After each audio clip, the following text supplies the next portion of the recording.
मेरा नाम प्रयाग है। मेरी जिंदगी शुरू हुई थी एक मामूली से और छोटे से सफर से, जहां मैं बेहद गरीब था। मेरे पिता खेतों में मजदूरी किया करते थे। मैं अपने माता पिता का एक ही बेटा था और मेरी दो दो जवान बहनें थीं जो मुझसे उम्र में छोटी थीं। मेरी छोटी बहन मुझसे 2 साल छोटी थी, जबकि सबसे छोटी वाली बहन बेहद ही खूबसूरत थी। और मेरे पिता से मेरी माँ की शादी एक समझौता था। मेरी माँ किसी और को पसंद करती थी और मेरे पिता भी किसी और को पसंद किया करते थे। उन दोनों की ही पसंद को मारकर उनकी शादी आपस में करवा दी गई, जिसकी वजह से उन दोनों का दिल एक साथ न मिलता था। या यूं कहा जाए कि सबसे ज्यादा मेरी माँ का दिल पिताजी के साथ नहीं मिलता था। मेरी दोनों बहनें ही पढ़ाई कर रही थी। मैं काफ़ी समय से नौकरी की तलाश में था, क्योंकि पापा के मरने के बाद घर के हालात बहुत ख़राब हो गए थे। पापा जिस तरह घर को मेंटेन किए हुए थे, मुझसे वो सब नहीं हो रहा था। मैं अपनी 2 बहनों का इकलौता भाई और अपने माता पिता का इकलौता बेटा था, इसलिए लगभग सबका ही लाडला था। हर कोई मुझसे प्यार करता था, हर कोई मेरे साथ अच्छे से पेश आता था। क्योंकि हमारे पूरे ही ख़ानदान में लड़कियां ज़्यादा थीं और मैं अपने पूरे ख़ानदान में एक ही लड़का था, इसलिए मुझे भरपूर इज्जत दी जाती थी और अहमियत भी दी जाती थी। न सिर्फ अपने ख़ानदान वालों की तरफ से, बल्कि मेरे नाना नानी के घर भी सब लोग मेरे साथ अच्छे से पेश आते थे। बल्कि हमारे मोहल्ले में भी मेरा काफ़ी नाम था। मैं सुलझा हुआ और शरीफ लड़का था। मैंने कभी भी किसी लड़की को नज़र उठाकर नहीं देखा था। अब मुझ पर चढ़ती जवानी थी। मेरे पापा के होते हुए कभी मैंने गलत लड़कों के साथ उठना बैठना नहीं किया था, क्योंकि मेरे पापा मुझसे बहुत प्यार करते थे और उन्हें डर लगता था कि कहीं मैं दुनिया के उस गलत माहौल में न खो जाऊं, जहां मेरे पिता का सर नीचे झुके और उनका बेटा किसी गलत संगत में पड़ जाए या फिर उनके बेटे को आगे चलकर कोई नुकसान पहुंचे। मेरे पिता हमेशा मुझ पर नज़र रखते थे, हमेशा मुझे शराफत और इज्जत का पाठ सिखाया करते थे। हमेशा यही बताया करते थे कि हमें बहू बेटियों की इज्जत करनी चाहिए। वो मेरी बहनों से भी बहुत प्यार करते थे और मेरी बहनों को भी अच्छी बातें ही सिखाया करते थे। इसलिए मैं हमेशा अपने पिता की हर बात मानता था। कभी मैंने किसी लड़की को तंग नहीं किया था। मैं हर लड़की की इज्जत किया करता था और सड़क पर हमेशा निगाह नीची करके चलता था। इसकी इकलौती वजह सिर्फ मेरे पिता थे, जो कि अच्छे इंसान होने के साथ साथ एक बेहद ईमानदार इंसान भी थे। गांव के सारे ही लोग उनकी बहुत इज्जत किया करते थे और उनकी तारीफ करते किसी का मुंह नहीं रुकता था। मगर जहां तक मेरी माँ का सवाल था, वो तो बहुत ही मॉडर्न औरत थी। मेरे पिता की शादी शहर की लड़की से हो गई थी, इसलिए मेरी माँ की सोच बिल्कुल अलग थी और वो हमेशा शहर जाकर रहना चाहती थी। दोनों की ही अरेंज मैरिज हुई थी, इसलिए दोनों ने समझौता किया और अपने घर को बसाने की कोशिश की। इसमें सबसे ज्यादा साथ मेरे पिता का था, जो अपने बच्चों की खातिर अपनी पत्नी के साथ गुजारा कर रहे थे। मेरे पिताजी अपने तीनों बच्चों को अच्छे संस्कार दिया करते थे, जबकि हमारी माँ ऐसी बिल्कुल भी नहीं थी। उन्होंने कभी हमें कुछ नहीं सिखाया था। मेरी माँ को लड़कों से दोस्ती करने का बहुत शौक था। शादी के बाद भी वो मर्दों के सामने आना जाना करती रहती थी। ये बात जब मेरे पिताजी से बर्दाश्त होनी बंद हो गई, तो उन्होंने माँ से कह दिया था कि अगर तुम अपनी हरकतों से बाज नहीं आई तो मैं तुम्हें बहुत जल्द ही छोड़ दूंगा। मेरे माँ पिताजी हर दूसरे तीसरे दिन झगड़ा करते रहते थे और ये सब हम अपनी आंखों से तीनों भाई बहन देखते रहते थे, जिसकी वजह से हम तीनों भाई बहन की परवरिश पर गलत असर पड़ रहा था। पिताजी हमेशा माँ को समझाया करते थे कि तुम किस तरह की माँ हो, घर में बेटियां हैं बेटा है, तुम्हें ऐसे देखकर वो क्या सीखेगा और बेटियां ऐसी ही बनेंगी जैसे तुम हो। मगर माँ को तो कोई फर्क ही नहीं पड़ता था। हाँ, हम तीनों भाई बहन पर इसका जरूर असर पड़ता था। उन दोनों के झगड़े से हम तीनों डर जाते थे।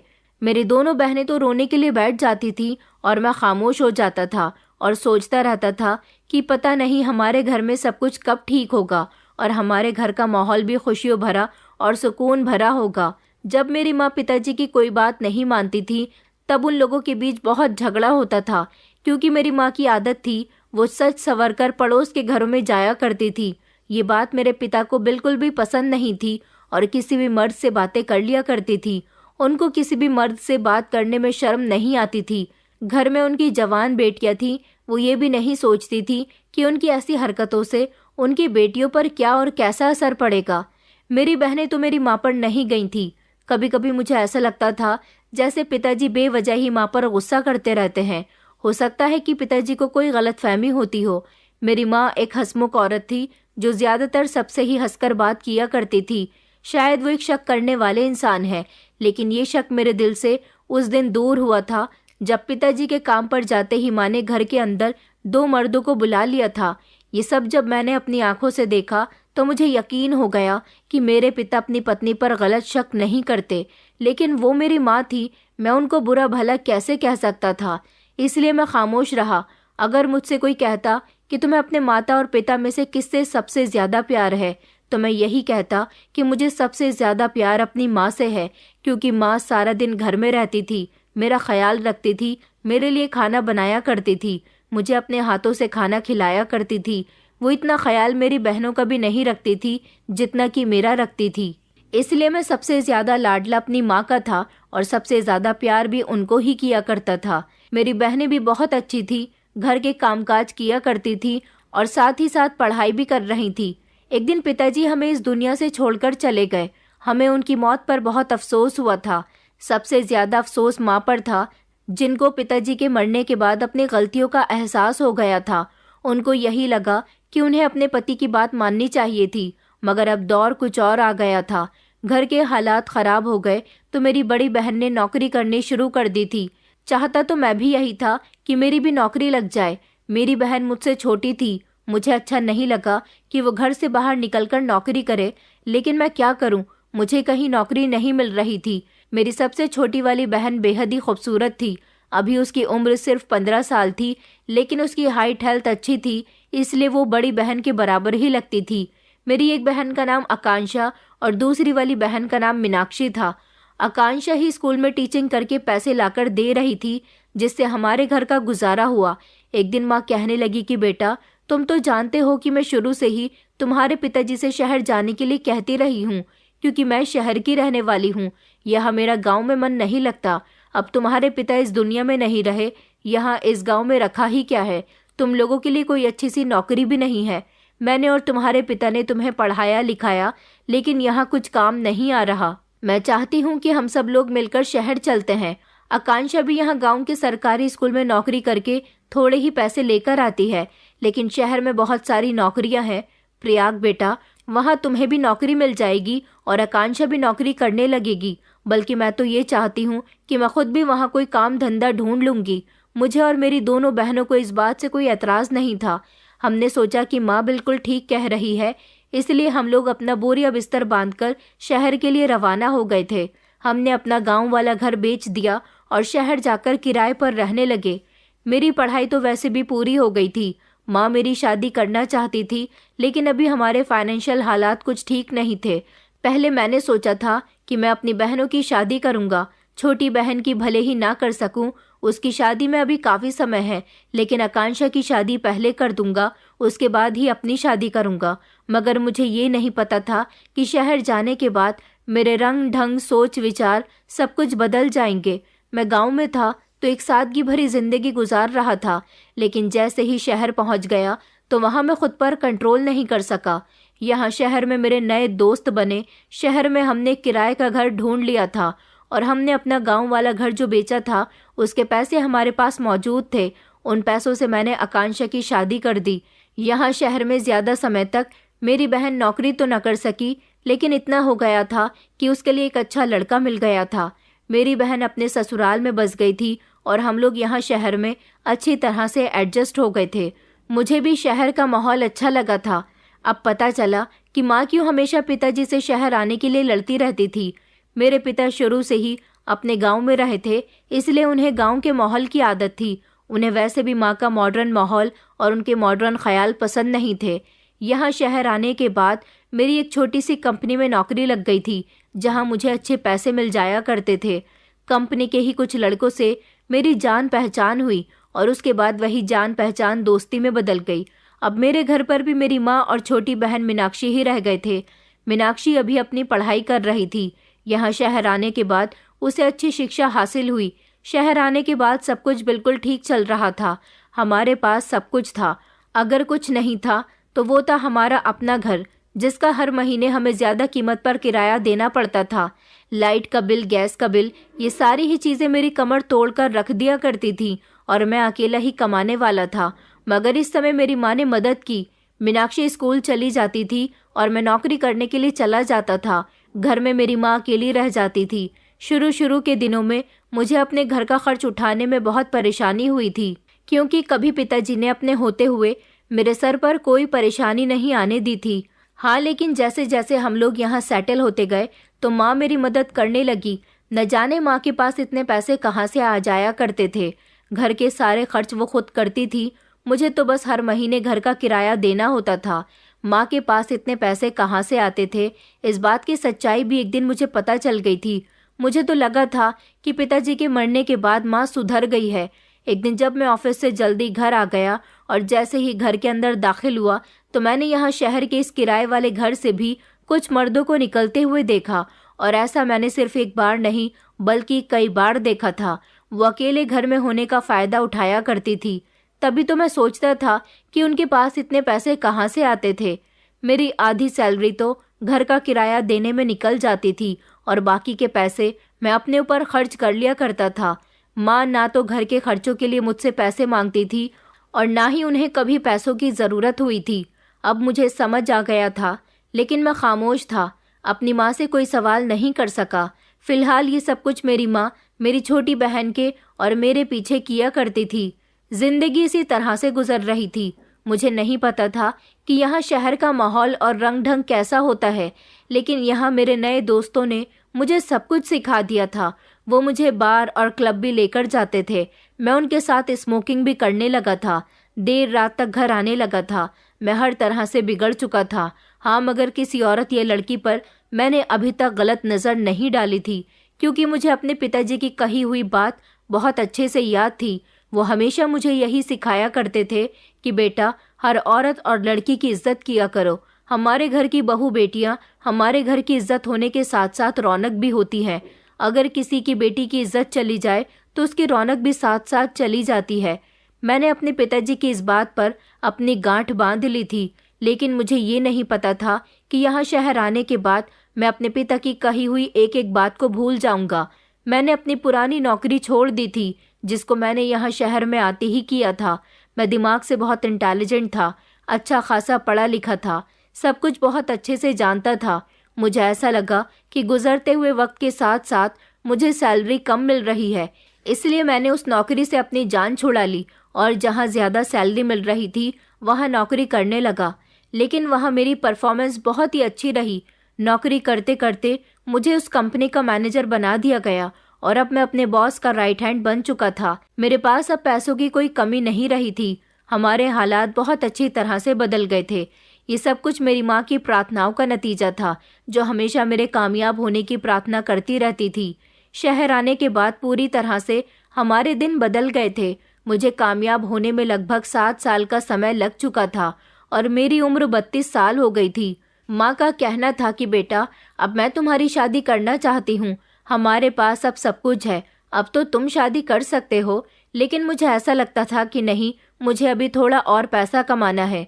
मेरी बहन पूरी तरह से जवान हो गई थी और बेहद ही खूबसूरत थी। मेरा कहना था कि मुझे अभी शादी करने में 5 साल का समय और लगेगा, तब तक आप मीनाक्षी का रिश्ता तय करो। हम मीनाक्षी की शादी बहुत धूमधाम से करेंगे।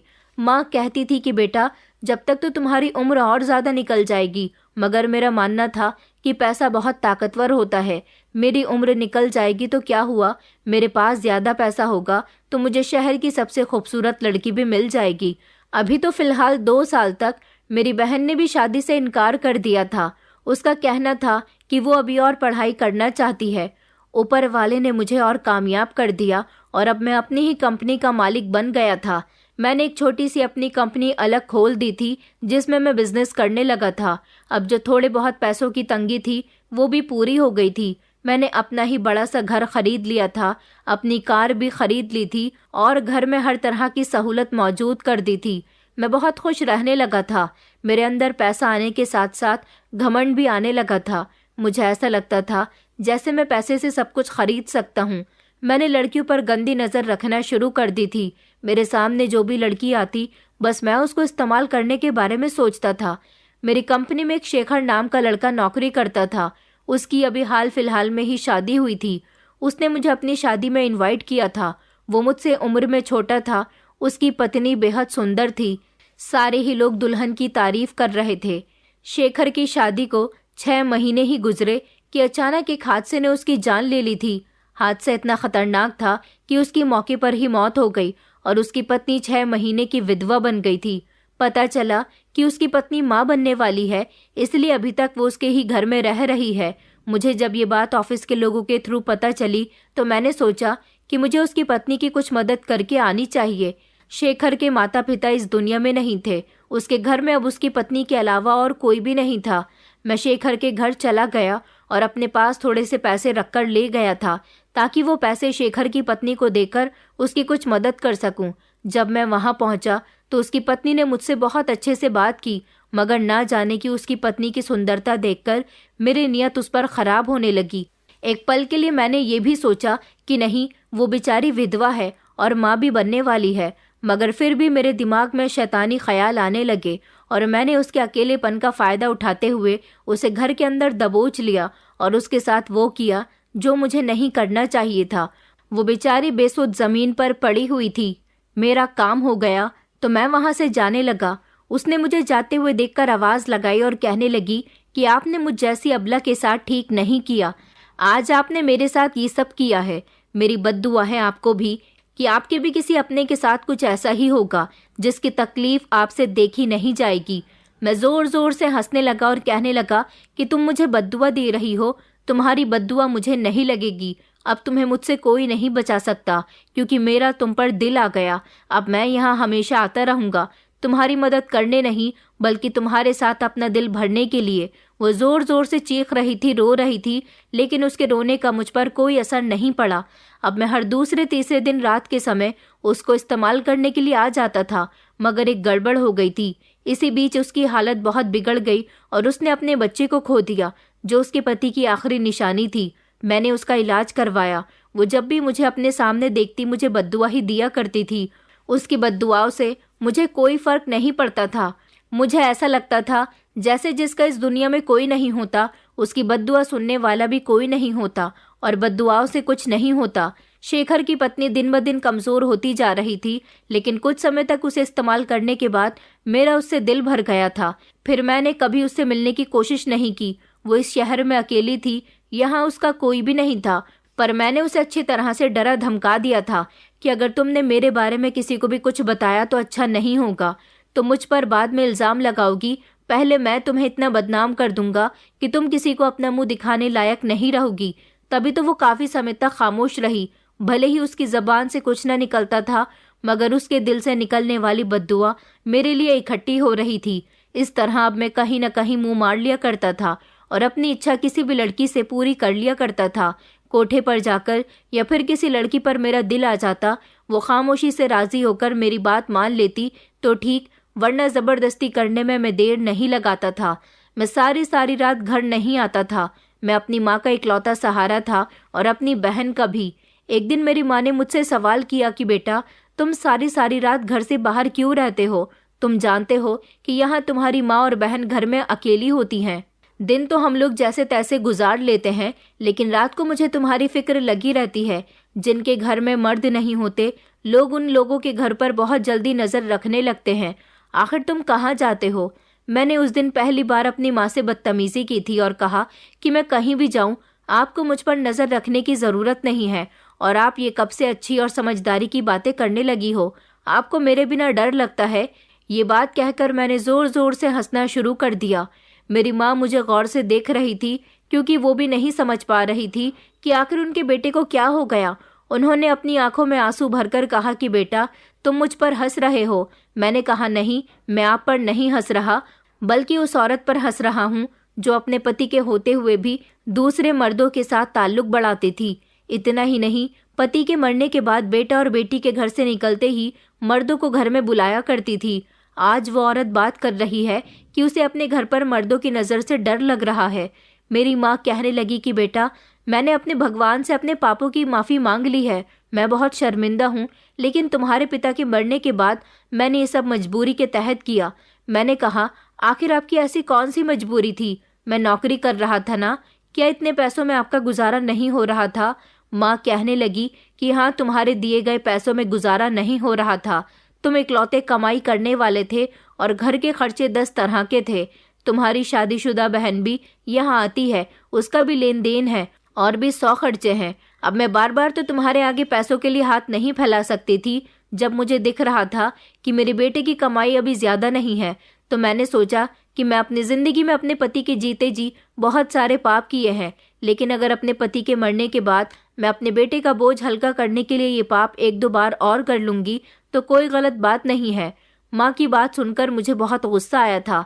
मैंने उनसे तो कुछ नहीं कहा, मगर मैं वहां से उठकर चला गया था, क्योंकि जब से मेरी माँ पर शराफत का भूत छाया था, वो मुझ पर हमेशा रोक टोक करती रहती थी और उनकी रोक टोक अब मुझे बहुत बुरी लगती थी। मेरी बहन भी अगर मेरे सामने आ जाती तो मैं उसे भी डांट दिया करता था। मेरे अंदर कूट कूट कर घमंड भर गया था। मैं अपने आगे किसी को कुछ नहीं समझता था। मेरे बदलते हुए तेवर देखकर माँ को मेरी बहन की बहुत फिक्र होने लगी थी। अब वो जल्द से जल्द उसके लिए रिश्ता तलाश कर रही थी और सुना था कि उनको उसके लिए एक अच्छा सा रिश्ता मिल भी गया था। उन्होंने कई बार मुझे इस बारे में बताने की कोशिश की थी, लेकिन मैंने उनकी कोई बात नहीं सुनी।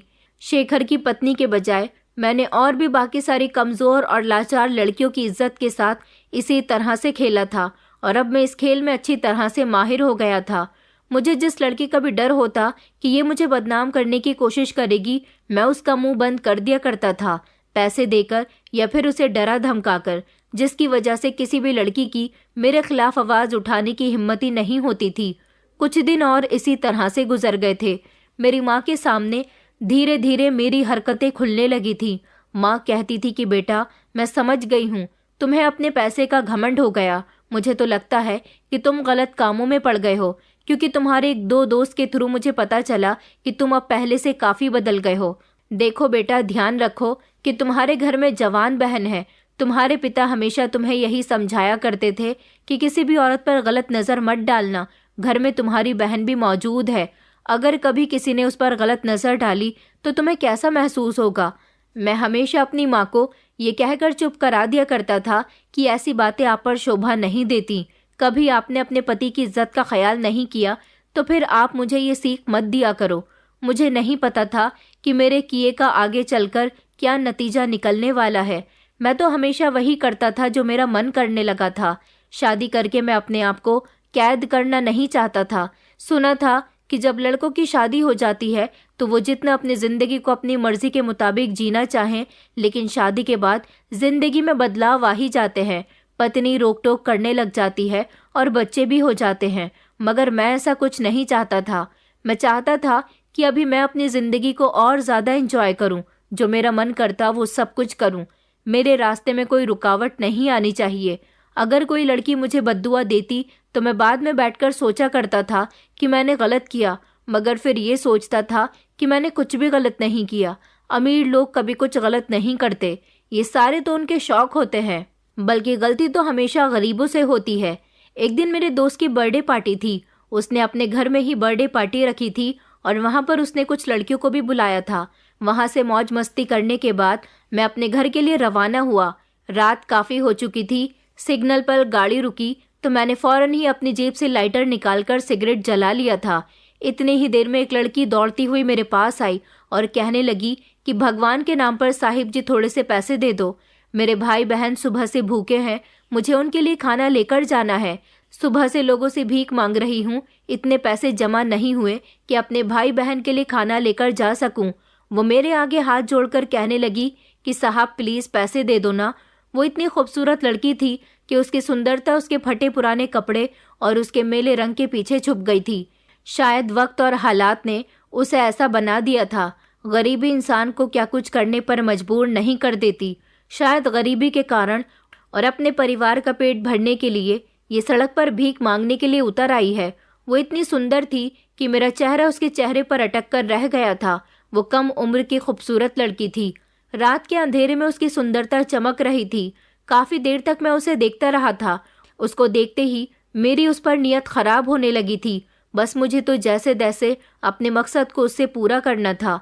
मैंने सोचा कि क्यों न इस लड़की का भी इस्तेमाल किया जाए भले ही वो भीख मांगने वाली लड़की थी, लेकिन फिर भी मेरा दिल इस पर आ गया था।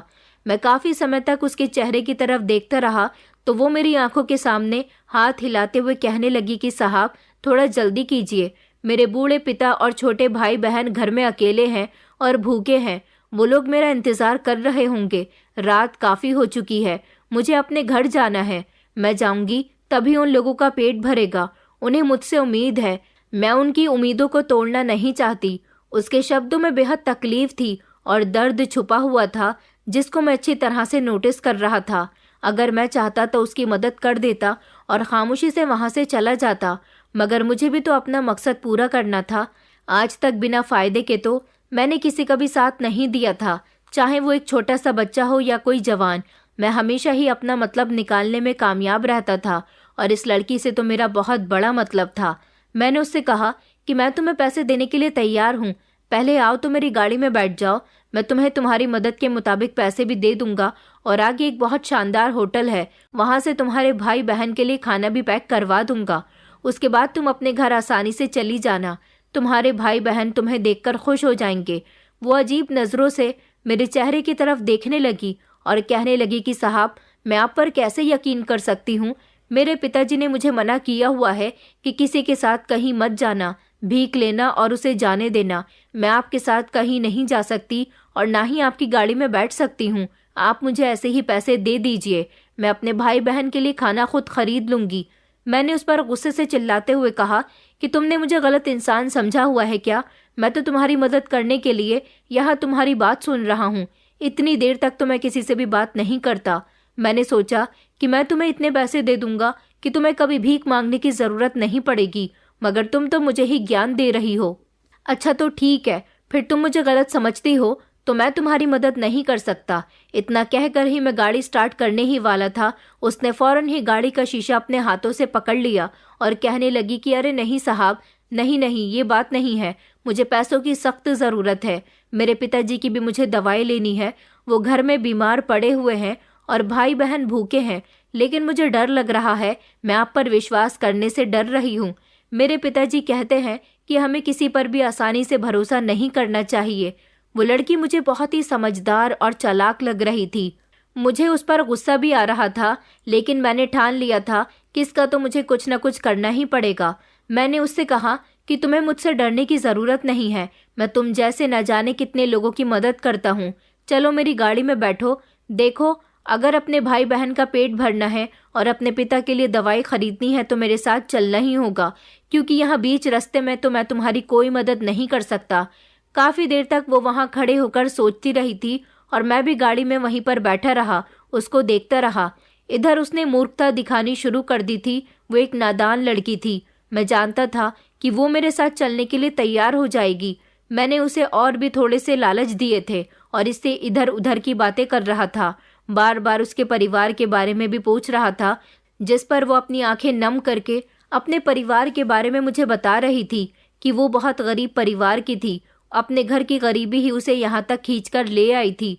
मैंने उससे कहा कि मैं तुम्हारी पूरी मदद करूँगा, पहले हम तुम्हारी फैमिली के लिए खाना ले लेते हैं और उसके बाद मैं तुम्हें खुद तुम्हारे घर छोड़कर आऊँगा।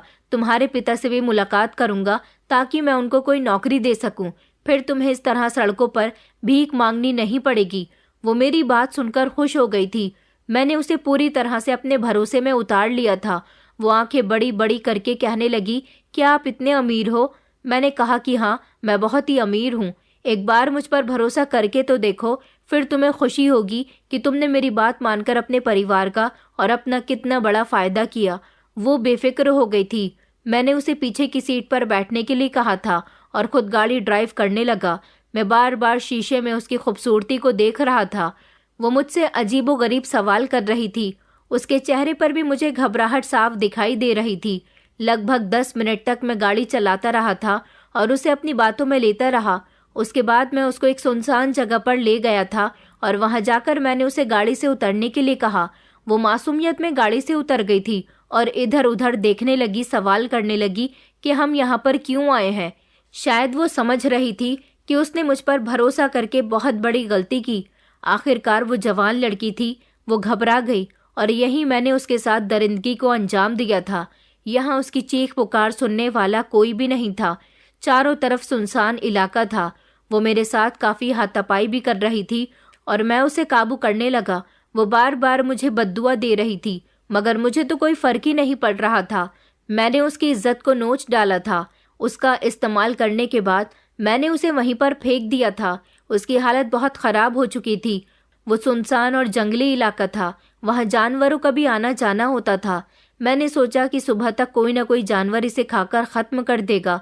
मैं उसे वहीं छोड़कर अपने घर आ गया था, लेकिन जैसे ही मैं घर पहुंचा तो घर में एक अजीब सा माहौल छाया हुआ था।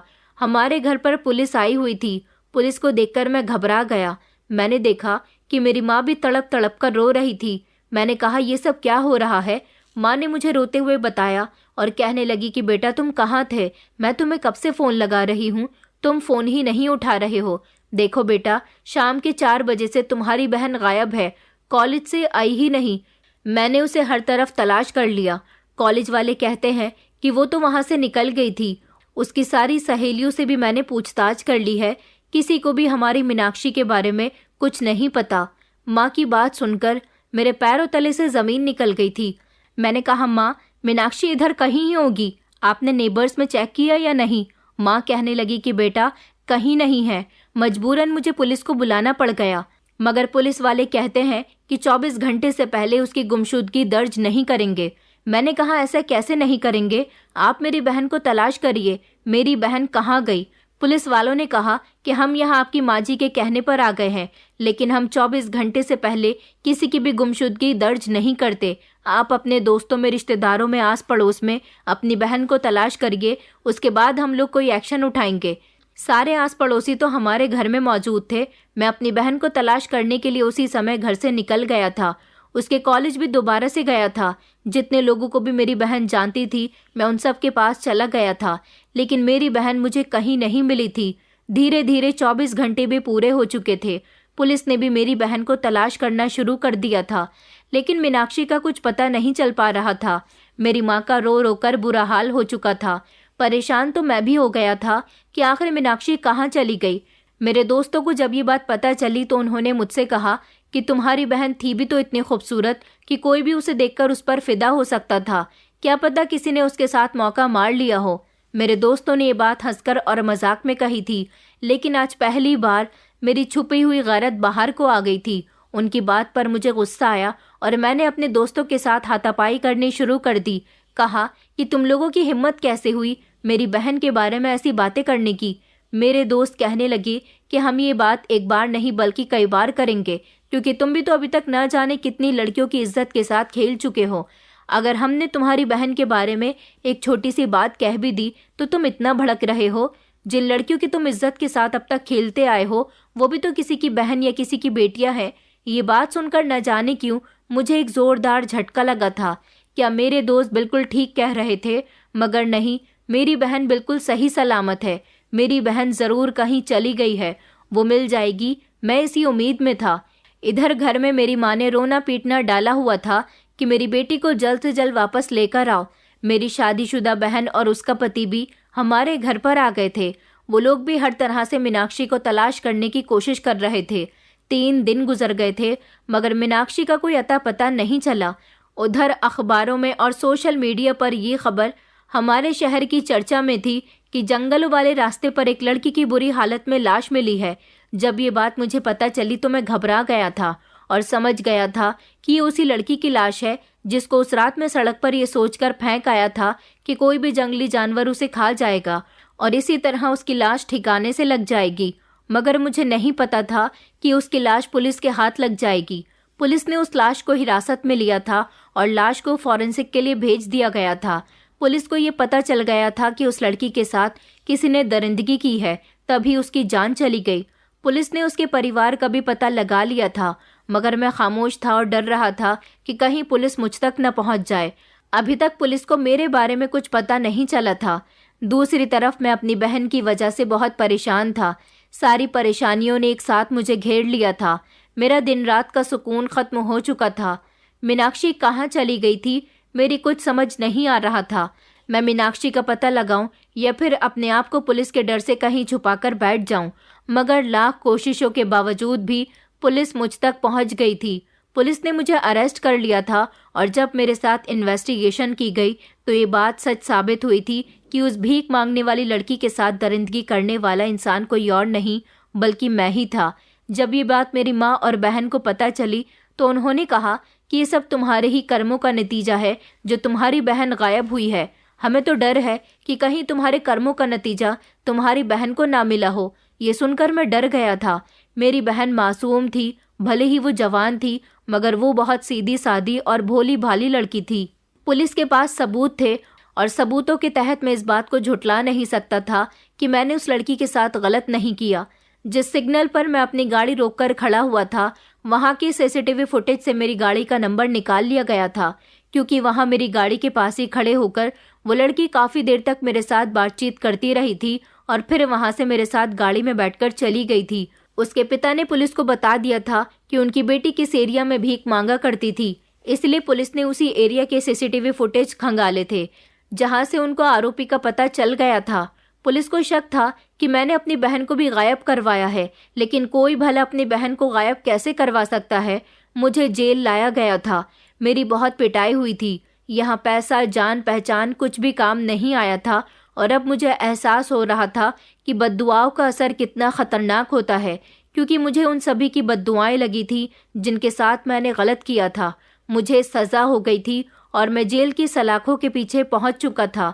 पुलिस ने मेरी बहन के बारे में भी पता निकाल लिया था। मेरी बहन की लाश उसके ही कॉलेज के एक लड़के के फ्लैट से मिली थी। दरअसल मेरी बहन के साथ भी वही सब कुछ हुआ था जो मैं दूसरी लड़कियों के साथ किया करता था। मेरी बहन को भी उसके ही कॉलेज के कुछ लड़कों ने फंसा लिया था और वो लोग उसे अपने फ्लैट में ले गए थे। वहां ले जाने के बाद उन्होंने उसके साथ दरिंदगी की और दरिंदगी के दौरान ही मेरी बहन अपनी जिंदगी की बाजी हार गई, तो उन्होंने उसे अपने फ्लैट में बंद करके काफी दिन तक रखा और फिर वो वहां से फरार हो गए। उस बंद फ्लैट से जब मेरी बहन की लाश मिली तो उसके आरोपियों का भी पता चल गया था।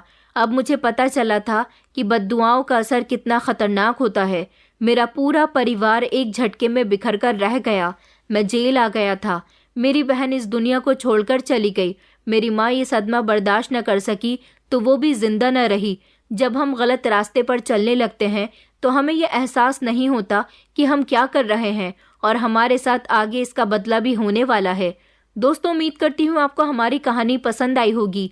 कहानी पसंद आई है तो वीडियो को लाइक करें, चैनल पर नए हैं तो चैनल को सब्सक्राइब करें और हाँ, नोटिफिकेशन बेल को ज़रूर दबाएं ताकि अगली अपडेट सबसे पहले आपको मिले।